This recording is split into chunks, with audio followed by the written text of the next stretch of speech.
Blue narrative በመቄዶንያና በሌሎች እርዳታ ድርጅቶች ላይ ሌቦች ገና በሐሳብ ሲጸነሱና ሐሳብ ሲጸነሱ ጀምሮ ስለ ዲያመንድ ጉዳይ ዛሬ ላውራ ፈልገን መጣ። እሳቸው ወይዘሮ ቤዛ ግርማ ይባላሉ። አርቲስት ሰለሞን ቦጋለ 5 ቢሊዮን ብር የሚፈጅ ሆስፒታል። ይሄ ሰውዬ ገንዘቦችን እያሸሸ ወይም ደግሞ መኒ ላውንደሪ እየሰራ ቢሆንስ? ቀነኒ አዱኛን አስመልክቶ አንዱዓለም ጎሳ በረቂቅ ደባቸው ገና ሳይወለዱ በርብሮ እንደ ጧት ጤዛ የሚያባረራቸው አራግፎ ድባቅ የሚመታቸው የሸሹበትን ዋሻና የተደበቁበትን ምስጢር እንደ ቀትር ፀሐይ ፍንትው አድርጎ የሚያሳይ ጓዳ ጎድጓዳቸውን እየበረበረ የሰላም እንቅልፍ የሚነሳቸው ያ ሰው ማን ነው? በእኛ አጠራር የሌብነትን የማጭበርበርን ጥበብ የተካኑትን እነዚያን ሚስተር ሸዋሻዎችን ገና ድንኳን ሳይተክሉ የሕዝብን ሀብትና ንብረት ሳይቀራመቱ ይዞ የሚደፍቃቸው በኩለ ሌሊት በሕዝብ እንባ የሚነግዱትን አጋልጦ የቁም ግዠት የሚለቅባቸው ይህ ሚስጥራዊ ኃይል ከየት መጣ? ብዙዎች እንደሚሉት በኩለ ሌሊት በሕዝብ እንባ የሚነግዱትን አጋልጦ የቁም ቅዠት የሚለቅባቸው ይህ ሚስጥራዊ ኃይል ከየት መጣ? ብዙዎች እንደሚሉት ብቻውን ጸረ ሽምቅ፣ ብቻውን የደህንነት መዋቅር፣ ብቻውን እንደ ሲአይኤ እና እንደ ሞሳድ የመረጃ ጥልቀትን የመተንተን አቅም ያለው ይህ ግለሰብ ማንነቱና ዓላማው ምንድን ነው? እስካሁን ድረስ እነማንን አጋለጠ? ከትልልቅ የሪል ስቴት ባለቤቶች እስከ የመንግስት ከፍተኛ ባለስልጣናት፣ ከሎተሪ አስተዳደር እስከ ታዋቂ ነጋዴዎች ድረስ እንደ ቆሸሸ ልብስ አጣጥቦ ያሰጣቸው እነማንን ነው? ተከታተሉን እስከ መጨረሻ ድረስ። ያጋለጣቸውን ድርጅቶች አንድ ባንድ እናሳውቃለን። ዛሬ ምስጢሩን አውጥተን እውነቱን እንዘረዝራለን። በማህበራዊ ሚዲያ ዓለም አዎንታ በርሲሳ በሚለው ስሙ ገነነ እንጂ በእውነተኛ ስሙ ግን ገዛኸኝ ተሬሳ ይባላል። ይህ ሰው ዝም ብሎ ስሜት ተከትሎ ቲክቶክ ላይ ብቅ ያለ ወጣት አይደለም። አዎንታ ወይም ገዛኸኝ ቀደም ሲል በመንግስት መስሪያ ቤት ውስጥ በከፍተኛ ኦዲተርነት ሲሰራ የቆየ የመረጃ አያያዝና የሰነድ ምርመራ ጥበብን በሚገባ የተረዳ ባለሙያ ነው። አዎንታን ለየት የሚያደርገው ሌቦችን የሚያንቀጠቅጥባቸው ሚስጥራቸውን የሚያወጣባቸው ይህንን ሙያውን መሰረት አድርጎ ነው። እርሱ መረጃ ሲያወጣ እንደ ሰፈር ወሬ እንደ ወይዘሮ በለጡ ቡና ቤት ሳይሆን አንድ ልምድ እንዳለው ኦዲተር ቁጥሮችንና ሰነዶችን እያመሳከረ የሌብነትን ሰንሰለት ገመድ በገመድ እየተከተለ ስለሚበጥ ሰው ነው። አሁን ግን ያንን ሙያዊ ብቃቱን ለግል ጥቅሙ ሳይሆን ለሕዝብ ወገንተኝነት አውሎታል። ማህበራዊ ሚዲያ ላይ እንደ ጦር መሳሪያ በመጠቀም በደልንና ማጭበርበርን ወደ አደባባይ እያወጣ ይገኛል። የአዎንታ በርሲሳ ብቸኛ ጸረ ሽምቅ ዘመቻ የጀመረው ገና ድሮ ነው። ሌቦቹ በጨለማ ክፍል ተቀምጠው ሿሿቸውን ሲያሰናዱ አዎንታ ገና በሐሳብ ደረጃ ላይ እንዳሉ ይደርስባቸዋል። በተለይ በቅርቡ በሚሊዮን የሚቆጠር የሕዝብ ብር ሲመዘብርና ሊመዘብር የነበረውን የፊንቴክ ተቋም ደባ ቀድሞ በማጋለጥ የብዙዎችን ንብረት ማዳን ችሏል። ፊንቴክ በቴክኖሎጂ ሽፋን የዘረጋውን ትልቅ የማጭበርበሪያ መረብ መሆኑን የመንግስት ባለስልጣናት ሳይቀሩ እጃቸው ያለበት ጉዳይ መሆኑን አዎንታ ሲዘረዝረው ጉዳዩ ልክ እንደ ሲአይኤ የመረጃ መረብ ጥልቀት ያለው ነበር። ይህን የመሰለ ግዙፍ ተቋም አጋልጦ አጣጥቦ ሲያሰጣቸው የተቋሙ ባለቤቶችና ደጋፊዎች ይህ ሰው ማን ነው ብለው እንዲደነግጡ አድርጓቸዋል። የአዎንታ ምርመራ በዚህ ብቻ አላበቃም። ወደ ሪል ስቴት ሲገባም እነዛ በሕዝብ እንባ የሚነግዱትን ኪ ሃውሲንግና ዘጻት ሪል ስቴት የመሳሰሉ ድርጅቶችን እንዴት ባለ ስልት ሰዎችን እንደሚያጠምዱ አሳይቷል።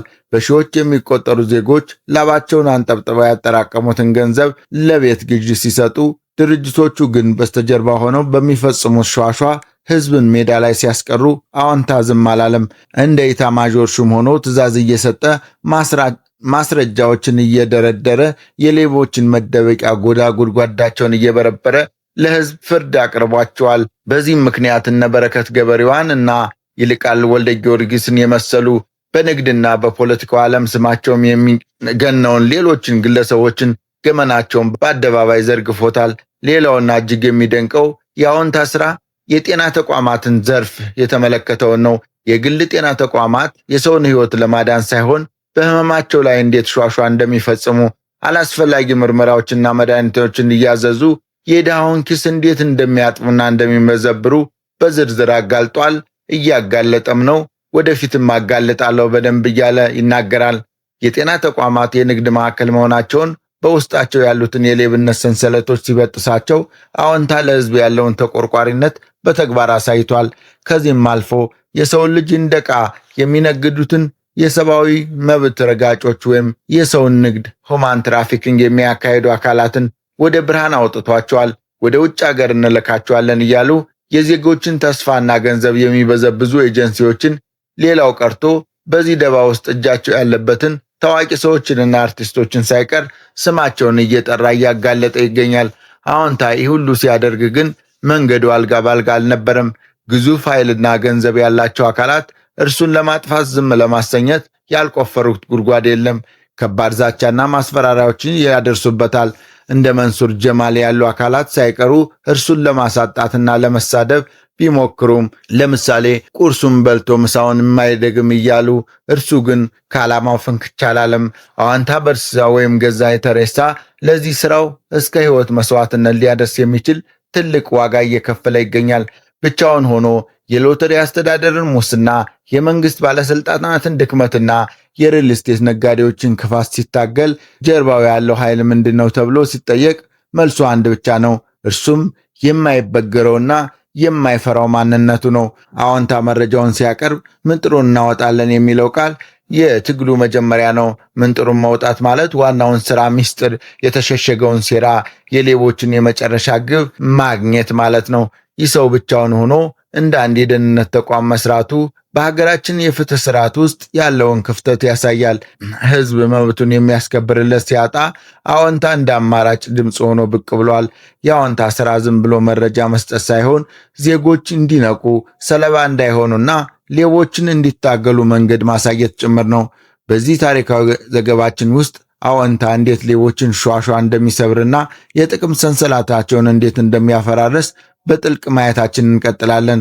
ገና የሚወጡ ምስጢሮች፣ ገና የሚጋለጡ ባለስልጣናትና የሚፈርሱ የግፍ ግንቦች አሉ። ሌቦች ገና ሳይጸነሱ የሚበጠብጣቸው የአዎንታ በርሲሳ ታሪክ የኢትዮጵያን የፍትህ ተስፋ ሆኖ ይቀጥላል። አዎንታ በርሲሳ ወይም ገዛኢ ተሬሳ ወደ ምርመራ ዓለም ሲገባ ዝም ብሎ በይገምቱ አይደለም። የነበረውን የኦዲተርነት ልምድ ሰነዶችን እንደ ካርታ እንዲያነባቸው ረድቶታል። ሌቦች በመስሪያ ቤቱና በየድርጅቱ ተሸሽገው ሿሿቸውን ሲያወርዱ፣ ገዛኢ ግን በኦዲተር አይን የገንዘብ ፍሰቱንና የሰነድ ዝግጅቱን ቀድሞ ይረዳል። ለዚህ ነው ሌቦች ገና በሐሳብ ሲጸነሱ ያውቅባቸዋል የሚባለው። በተለይ በቅርቡ ያጋለጠው የሰው ንግድ ሁማን ትራፊኪንግ ጉዳይ የብዙዎችን አንጀት የበላ ነበር። ወደ ውጭ ሀገር እንልካቸዋለን በሚል የሐሰት ተስፋ በየገጠሩና በየከተማ ያሉ የድሃ ልጆችን ተስፋ የሚነግዱ ኤጀንሲዎችና በዚህ ደባ ውስጥ እጃቸው ያለበት ጥቂት የማይባሉ ታዋቂ ሰዎችና አርቲስቶቻችንን ጭምር ስማቸውን በአደባባይ ሲጠራው ድፍረቱ የሲአይኤ ያህል ነው የሚያሰኘው። ዜጎች ተስፋ ቆርጠው ንብረታቸውን ሸጠው ለእነዚህ ደላሎች ሲሰጡ፣ አዎንታ ግን ከጀርባ ያለው ሚስጥሩን አውጥቶ በማሳየት የብዙዎችን ሕይወት ታድጓል። ሌላው የአዎንታ ትልቅ ዘመቻ ያነጣጠረው በግል ጤና ተቋማት ላይ ነው። የሰው ልጅ ሕይወት በሚያድንበት በእነዚህ ተቋማት ውስጥ አንዳንድ ስግብግብ ባለሀብቶች ህመምተኞችን እንደ ሸቀጥ በመመልከት የሚያካሂዱትን ሸዋሻ አዎንታ በዝርዝር አጋልጧል። አንድ ህመምተኛ ወደ ክሊኒክ ሲመጣ ለበሽታው የማይመጥንና አላስፈላጊ የሆኑ በርካታ የላቦራቶሪ ምርመራዎችን በማዘዝ ውድ የሆኑ መድኃኒቶችን እንዲገዛ በማስገደድና በህዝብ ጤና ላይ ቁማር በመጫወት የሚከብሩበትን ነጭ ለባሽ ሌቦች አዎንታ ሲያጋለጣቸው ማህበረሰቡ ምን ያህል ተጋላጭ እንደነበረ የታየበት አጋጣሚ ነው። ይህን የመሰለ ስሱና ሰፊ ዘርፍ ውስጥ ገብቶ መፈትፈትን፣ ማስረጃዎችን ማቅረብ ብቻውን ጸረ ሽምቅ ተዋጊ ያስብለዋል። አዎንታ ለዚህ ተግባሩ የሚከፍለው ዋጋ ግን ቀላል አይደለም። ይህ ሰው እንዲገመና ሲገልጥ የተጋለጡት አካላት ዝም ብለው አይመለከቱትም። ከፍተኛ ሀብትና የጥቅም ሰንሰለት ያላቸው ግለሰቦች እሱን ለማጥፋት ዝም ለማሰኘት ያልቆፈሩት ጉድጓድ የለም። ከባድ ዛቻዎች፣ ስም ማጥፋቶች፣ ማስፈራሪያዎች በየቀኑ ይደርሱታል። እንደ መንሱር ጀማል ያሉና ሌሎችም የማህበራዊ ሚዲያ ተጽዕኖ ፈጣሪ ነን የሚሉ አካላት አዎንታን ለማሳጣት ትኩረቱን ለማስቀየር ቢሞክሩም እርሱ ግን ምጥሩን እንወጣለን ከሚለው ዓላማው ፍንክች አላለም። አዎንታ በርሲሳ ለህዝብ እውነታ ሲል እስከ ህይወት መስዋዕትነት ሊደርስ የሚችል ትልቅ ዋጋ እየከፈለ ያለ የዘመናችን አርበኛ ነው። እንደ ሲአይኤ እና ሞሳድ ያሉ ተቋማት ሀገርን ከውጭ ጠላት እንደሚጠብቁ ሁሉ አዎንታም ሀገርን ከውስጥ ደመጣጮችና ሌቦች እየጠበቀ ይገኛል።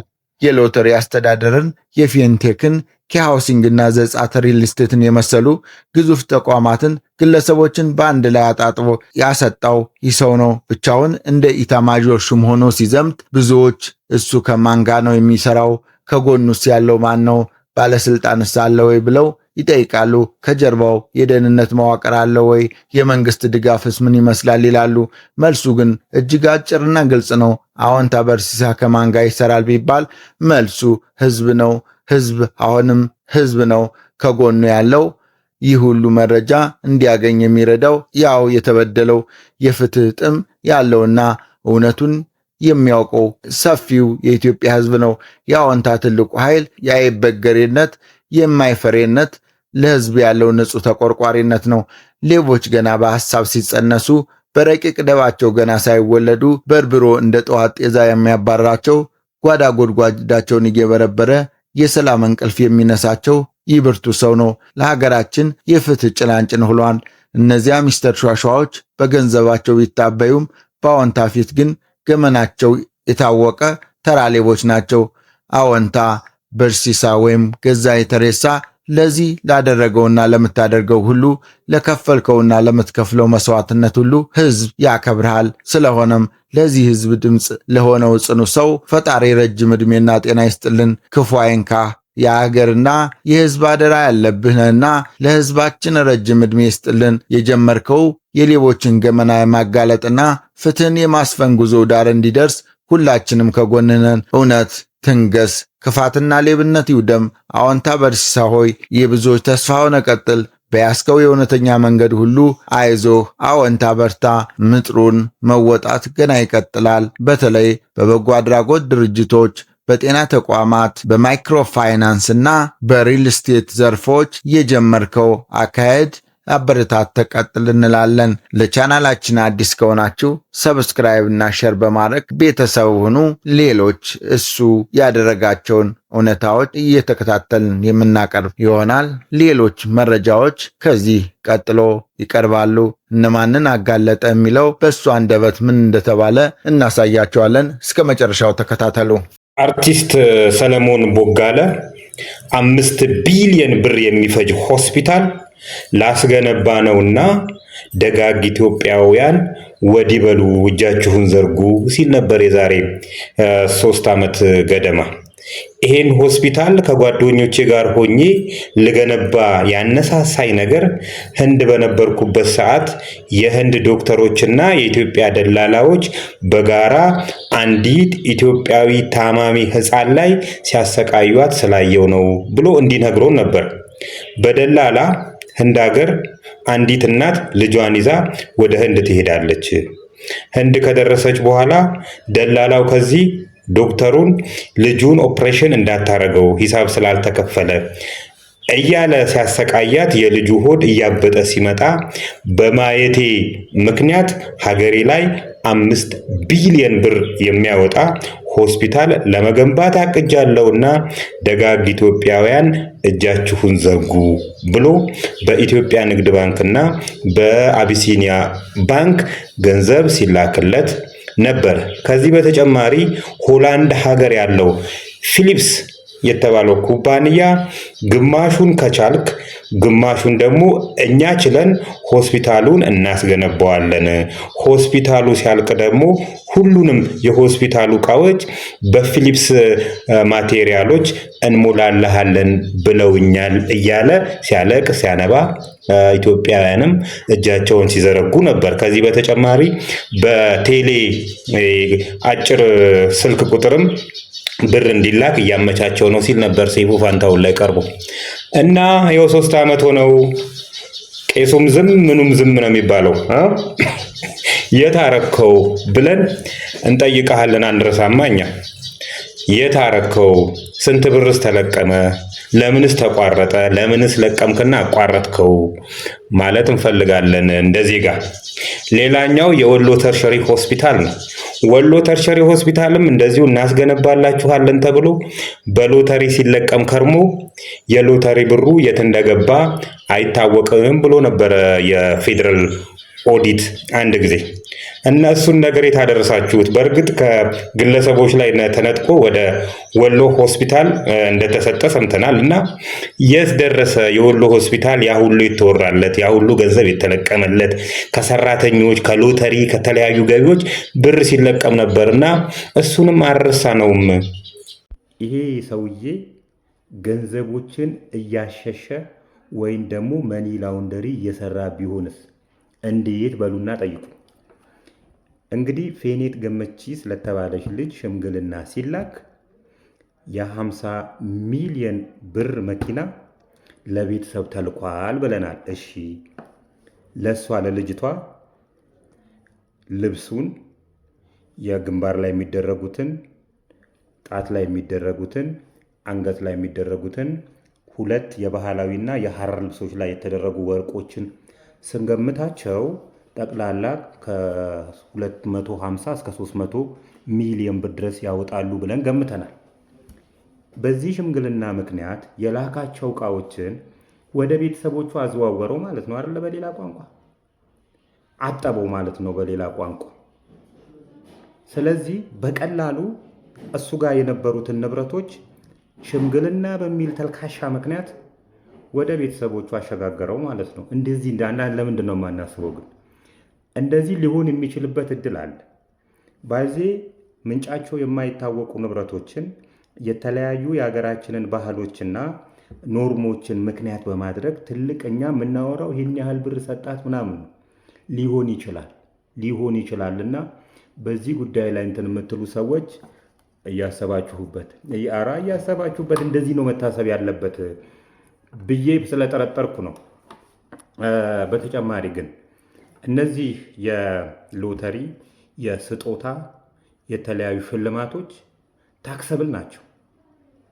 እንደዚህ የተጋነኑ የሰርግና የተለያዩ ስጦታዎች ህጉ ምን ይላል? የታክስ ጉዳይ ውስጥ ምን ይላል? ከአንድ አካል ወደ ሌላ አካል ነው አሁን ንብረቱ እየተላለፈ ያለው አይደል? በዚህ መካከል ታክሶች አይኖሩም ወይ? የህግ ሰዎች እስቲ አይናቸውን በርገድ አድርጉና ምን ይላል ህጉ የሚለውን ብንወያይበት። እሳቸው ወይዘሮ ቤዛ ግርማ ይባላሉ። ቤዛ ግርማ በቀለ የኢትዮጵያ ብሔራዊ ሎተሪ አገልግሎት ድርጅት ዋና ስራ አስኪያጅ ናቸው። በቅርቡ መንግስት ታማኝ ግብር ከፋይ በሚለው የኢትዮጵያ ብሔራዊ ሎተሪ አገልግሎት ድርጅትን ወክለው ታማኝ ግብር ከፋይ ሆነው የተሸለሙ ናቸው። ብዙም ሳይርቅ ደግሞ ፍትህ ሚኒስቴር በሌብነት ጠርጥሬሻለሁና ነይ እስቲ ልመርምርሽ እያላት ነው ያለው። እና በዚህ ምክንያት የእሷ የግል አካውንት እና የቤተሰቦቿ፣ የወንድሞቿ፣ የእህቶቿ በየትኛውም የኢትዮጵያ ባንኮች ላይ ያላቸው ሂሳብ እንዳይንቀሳቀስ አግዷል። ይሄ አንዴ ከዚህ ጋር የሌላኛው መንግስት ይሸልማል። ሌላኛው ደግሞ ስንት መንግስት ነው ግን ኢትዮጵያ ውስጥ ያለው? በዚህ ስንት ነው ያለው? ፍትህ ሚኒስቴር በሌብነት ጠርጥሬያታለሁ እያለ ገቢዎች ደግሞ ነይ ሊሸልምሽ፣ እርስ በርሱ የሚጋጭ ሲጀምር ብሔራዊ ሎተሪ አገልግሎት ድርጅት የሀገርን ብሔራዊ ጥቅም አደጋ ላይ የጣሉ በቅርብ እንኳን 100 ቢሊዮን የኢትዮጵያ ብር መንግስት ላይ ጉዳት አድርሰዋል ተብለው 24 አቋማሪ ድርጅቶች ባለቤቶቻቸውና ጋሻ ጃግሬዎቻቸው ተይዘው ነበረ። አሁን አቋማሪ ድርጅት ኢትዮጵያ ውስጥ የለም ዘግቻለሁ ብሎ ራሱ ብሔራዊ ሎተሪ ደግሞ ራሱ ያቋምር ነበረ ሰሞኑንና ይሄ የቀመሰ ስለሆነ ማቆም ትንሽ ይከብዳል። እነሱን አባርሬያለሁ ይላል። እዚህ ጋር ደግሞ ሌላ የራሱን ቁማር ያጫውታል። ወጣቶቻችንን አክሽፈዋል። የሀገርን ብሔራዊ ጥቅም አደጋ ላይ ጥለዋል። እንደዚህ አይነት ወጣቶች ደግሞ የራሳቸውን ጥቅም በማሯሯጥ ደንታም የላቸው፣ ስለ ቁማር ደንታም የላቸው። የውጭ ሀገራት ናቸው ባይዜ ናይጄሪያ፣ ቼክ ሪፐብሊክ እና የኬንያ ዜጎች ጭምር ናቸው እዚህ በመኒ ላውንደሪ ውስጥ በአቋማሪ ውስጥ በተለያዩ ወንጀሎች ውስጥ እየተሳተፉ ያሉት። ብሔራዊ ሎተሪ ገንዘብ ማጠቢያ ጭምር እያደረጉት። ገንዘቡ የኢትዮጵያ ብር እዚህ በቁማር ይገኛል። ከውጭ ደግሞ የሚመጣውን ዶላር ደግሞ በህገ ወጥ መንገድ በማስፋፋት አንዱ ብሔራዊ ሎተሪ ይሄ ሚና ተወጥቷል። ይታወቅ ነበር። ጭምጭምታ ብቻ ሳይሆን ማስረጃዎች ነበሩ ከዚህ በፊት። ስለዚህ ዘግይቶም ቢሆን ወይዘሮ ቤዛ ግርማና ግብረ አበሮቻቸው እስቲ ልመርምራችሁ ተብለዋልና መልካም ውጤት እንዲገጥማችሁ መኛ። ነዳጅን እንደ ሻምፓኝ እንዲህ ሲያርከፈክፉ የነበሩ አዲስ የነዳጅ ማደያ ምርቃት ላይ ሻምፓኝ ተመቶ እንዲህ ሲረጭ ያዩ ሰዎች ነዳጁን ስራ ሲጀምር እነሱ ዲስፔንሰሩን ከፍተው እንዲህ ሲረጩ የነበሩ ሰዎች ገና ስራ ሳትጀምሩ የ3 ወር እግድ ጥዬባችኋለሁ ብሏል። ይሄን ያለው የፔትሮሊየምና ኢነርጂ አውቶሪቲ ነው። እንግዲህ ነዳጅ ማደያው የት እንዳለ ብዙዎቻችን አናውቀውም ነበር። በዚህ አጋጣሚ ያለበትን ቦታም ጭምር ነግሮናል። በምስራቅ አርሲ ዞን ዲክሲስ ወረዳ ውስጥ ነው የሚገኘው ተብሏል። ይሄ ቦታ ወደ አሰላ ስትሄዱ ኢተያ የሚባል ቦታ አለ። ወደ ግራ ታጥፋችሁ ወደ ሁሩታ ሮ ገበያ ዲክሲስ እዛ ሀገር ላይ ነው እንግዲህ ነዳጅ ማደያ ከፈትኩ ብሎ ምርቃቱን ሲረጭ የነበረው ነዳጁን። በእርግጥ ነዳጅ ምን ሸጠን ነዳጅ እንደምንገዛ ቢያውቅ ኖሮ፣ ወርቅ ሸጠን ነዳጅ እንደምንገዛ፣ ቡና ሸጠን ነዳጅ እንደምንገዛ ቢያውቅ ኖሮ ይህንን ባላደረገና በጣም የሚገርመው ነገር እነሱ መርጨታቸው ብቻ ሳይሆን እዛ ቆማችሁ የምታጨበጭቡ ሰዎች ደስ ብሏችሁ ነው ስለተረጨ። እና አንዳንዴ ስናጨበጭብ ራሱ ለምን እንደምናጨበጭብ ብናውቀው፣ የምንረጨውም ሰዎች ዲስፔንሰር እንደዛ ከፍተን የምንረጭ ሰዎች ምክንያቱ ደስ ስለሚል ነው ወይስ የሴሬሞኒው አንድ አካል ስለሆነ ነው? የተሻለ ፕሮሞት እያደረግ ነው? ለይተን የምናረጋቸውን ነገሮች ለይተን ብናቅጠሩ ነው። በዚህ አጋጣሚ የፔትሮሊየምና ኢነርጂ አውቶሪቲ ይህንን ቪዲዮ ቀርጻችሁ ለሶሻል ሚዲያው እንደዚህ ያበቃችሁ ሰዎች፣ ግለሰቦች ምስጋና ይገባችኋልና እናመሰግናለን ተብላችኋል። ወገኖቼ ይሄ ምን ይላል? አንብቡልኝ እስቲ። ሰራዊት ፍቅሬ መልቲሚዲያ፣ ሰራዊት ፍቅሬ ምህርካን፣ ፊንቴክ ኢንቨስትመንት፣ ዳንኤል ዮሐንስ ኢየሱስ፣ ግርማይ ገብረ ሚካኤል ይደጎ፣ አሰግድ እያሱ ለበሶ፣ አብርሃም ግዛው ኢንተርቴንመንት፣ አብርሃም ግዛው ራሱ፣ አባይ ቲቪ፣ ናሆ ቲቪ፣ ሪፖርተር ጋዜጣ፣ ይገረም ደጀኔ አስቴር፣ ዳንኤል ተገኝ፣ ሰለሞን ቦጋለ ገዳ፣ ካሊድ ናሲር፣ መንሱር ጀማል ሐሰን ማቀረ፣ አምባሳደር ዲና ሙፍቲ። እሳቸው ያለመከሰስ መብት አላቸው። ምን ብያችሁ ነበር ከዚህ በፊት? ይሄ ፎቶ ሳይሆን ጊዜው ሲደርስ ማስረጃ ነው ብያችሁ ነበር። ይኸው ጊዜው ደረሰ። እንግዲህ እነዚህ ሰዎች እነ ሰራዊት ፍቅሬ፣ እነ ሰለሞን ቦጋለ፣ እነ ዳንኤል ተገኝ፣ ይገረም ደጀኔ፣ ካሊድ ናስር፣ መንሱር ጀማል ያላቸውን እውቅና ተጠቅመው ፊንቴክ ኢንቨስትመንት ለተባለው ድርጅት ብራችሁን ስጡና መኪና ያስመጣላችኋል ብለው ያስበሉን ሰዎች ናቸው። ግርማይ ገብረ ሚካኤል ይደጎ ከዚህ በፊት የአስከሉካን ትሬዲንግ ባለቤት የነበረ የደቡብ አፍሪካ የዓለም ዋንጫ ላይ ደቡብ አፍሪካ ይዣችሁ ሄዳለሁ ብሎ ብር ሰብስበው የጠፋና በኢንተርፖል ወደ ሀገር ውስጥ እንዲገባና እንዲታሰር የተደረገ። ዳንኤል ዮሐንስ ኢየሱስ ከዚህ በፊት የሄሎ ታክሲ ዳንኤል እንትን አመጣላችኋለሁ ብሎ ታክሲ ያስመጣላችኋለሁ ብሎ በሄሎ ታክሲ አማካኝነት ጥብ አርጎን በልቶን በዙር የመጡ እነዚህ ሁለት ሰዎች በጋራ 3.5 በ7 ሚሊዮን ብር መኪና እናስመጣለን ብለው ፊንቴክ ኢንቨስትመንትን የመሰረቱ። እንግዲህ ፊንቴክ ኢንቨስትመንት በ7 ሚሊዮን ብር ነው የተቋቋመው። መኪና የማስመጣትም ፍቃድ የለውም። አሰግድ እያሱ ለበሶ ማለት የፊንቴክ ኢንቨስትመንት ስራ አስኪያጅ የነበረ ሰው ነው። ዳንኤል ዮሐንስና አሰግድ እያሱ ለበሱ ከተባባሪዎቻቸው ጋር አሁን ላይ እስር ቤት ያሉ ሰዎች ናቸው። በመጨረሻ ምን ይላል? ሁሉም በኢትዮጵያ ባንኮች እነዚህ ሰዎች የሚያንቀሳቀሷቸው ገንዘቦች በጠቅላላ እንዳይንቀሳቀሱ ታግዷል። በአዲስ አበባ መሬት ልማት ላይ ያላቸው የማይንቀሳቀስ ሀብት በጠቅላላ እንዳይሸጥ፣ እንዳይለወጥ ለአዲስ አበባ ተሽከርካሪና አሽከርካሪ ባለስልጣን እነዚህ ሰዎች የሚያንቀሳቀሷቸው ተሽከርካሪዎች መሸጥ፣ መለወጥ እንዳይችሉ በፍርድ ቤት ታግዷል ይላል። እነዚህ ሰዎች እንግዲህ የስንቱን ቤት ያስለቀሱ፣ የስንት ሰው እንባ ያለባቸው፣ ስንት ግፍ የሰሩ ዛሬም ላይ በተለይ እነዚህ አምባሳደር ነኝ ብለው ህዝብን ያስበሉ ሰዎች አሁንም ሀገራችን ላይ እሽኮሎሌ የሚሉ ናቸው። እነ አባይ ቲቪ፣ እነ ናሆ ቲቪ፣ እነ ሪፖርተር ጋዜጣ ማስታወቂያ በመስራት የተባበሩ ስለሆኑ ስለዚህ የአዲስ አበባ ከተማ የመሬት ልማት አስተዳደር ተሽከርካሪና አሽከርካሪ ባለስልጣን እንዲሁም በኢትዮጵያ ሁሉም ባንኮች አንብቧቸው፣ ሁሉም ባንኮች ያሉ የነዚህ የጠራሁላችሁ ሰዎችና ድርጅቶች ባንክ አካውንት እንዳይንቀሳቀስ ስለታገደ ሁላችሁም እንድታውቁት በዚያ ይደርሳችኋል ኦልሬዲ።